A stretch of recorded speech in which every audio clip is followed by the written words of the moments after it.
અનુસૂચિત જનજાતિના ગરીબ દર્દીઓને મોટી રાહત અંગ પ્રત્યારોપણથી લઈ રોબોટિક સર્જરી સુધીની સારવારમાં સહાયરૂપી સુરક્ષા કવચ પૂરું પાડશે સરકાર। આયુષ્યમાન કાર્ડની મર્યાદા બાદ વધારાનો ખર્ચ ઉઠાવશે રાજ્ય સરકાર।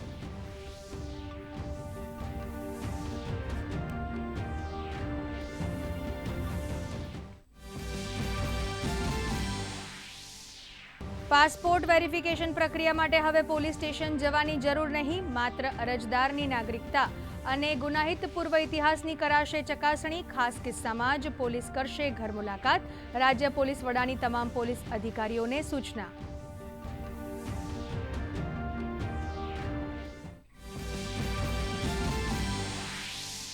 સાયબર ગુનાઓ સામે વધુ સજ્જ બનશે ગુજરાત। રાજ્ય પોલીસ વડાએ સાયબર સેન્ટરમાં તપાસથી લઈને 1930 હેલ્પલાઇન સુધીની સેવાઓની કરી સમીક્ષા।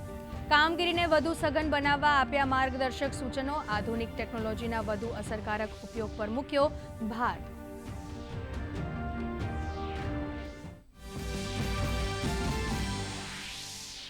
અમદાવાદ સિવિલના નામે એઆઈ ફ્રોડનો પર્દાફાશ। ટેકનોલોજીનો ગેરઉપયોગ કરી પ્લાસ્ટિક ગ્રીન બેગનો જંગી ઓર્ડર આપવાની લાલચે વેપારીઓ સાથે લાખોની ઠગાઈનો કિસ્સો આવ્યો સામે।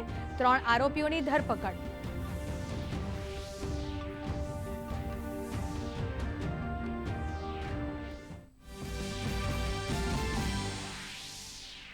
દેશભક્તિની ભાવનાને વધુ મજબૂત બનાવવાના ઉદ્દેશ્ય સાથે 9 ઓગસ્ટથી હર ઘર તિરંગા અભિયાનનો થશે રાજ્યવ્યાપી પ્રારંભ। તબક્કાવાર જિલ્લા અને મહાનગરોમાં અભિયાનનું કરાશે વિસ્તરણ।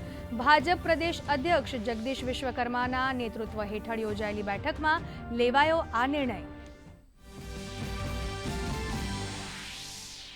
જન્મ મૃત્યુ નોંધણીના નિયમો થશે વધુ કડક, પારદર્શિતા વધારતા જન્મ મૃત્યુ નોંધણી સુધારા બિલને રાજ્યસભામાંથી લીલી ઝંડી, તો વિનિયોગ વિધેયક ચર્ચા વગર લોકસભામાંથી પસાર। નાણામંત્રીએ ડિજિટલ પેમેન્ટ પર એમડીઆર ચાર્જ સંબંધિત બિલ લોકસભામાં કર્યું રજૂ।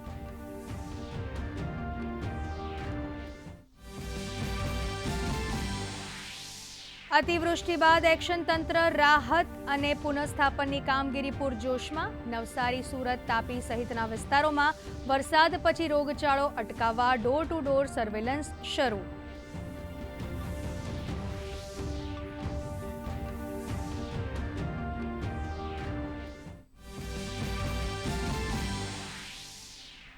રાજ્યમાં સિઝનનો અત્યાર સુધી 18%થી વધુનો વરસાદ। આગામી 7 દિવસ ભારે પવન સાથે વરસાદી માહોલ રહેવાની શક્યતા। આવતીકાલે વડોદરા, છોટાઉદેપુર સહિત દક્ષિણ ગુજરાતમાં સામાન્ય વરસાદી ઝાપટાનું અનુમાન।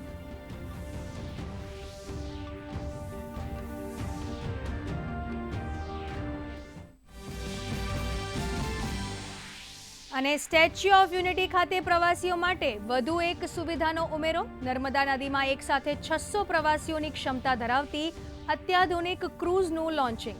સંબંધિત વિભાગોની મંજૂરી બાદ ટૂંક સમયમાં ખુલ્લી મુકાશે। ટ્રાયલ રન સફળતાપૂર્વક પૂર્ણ।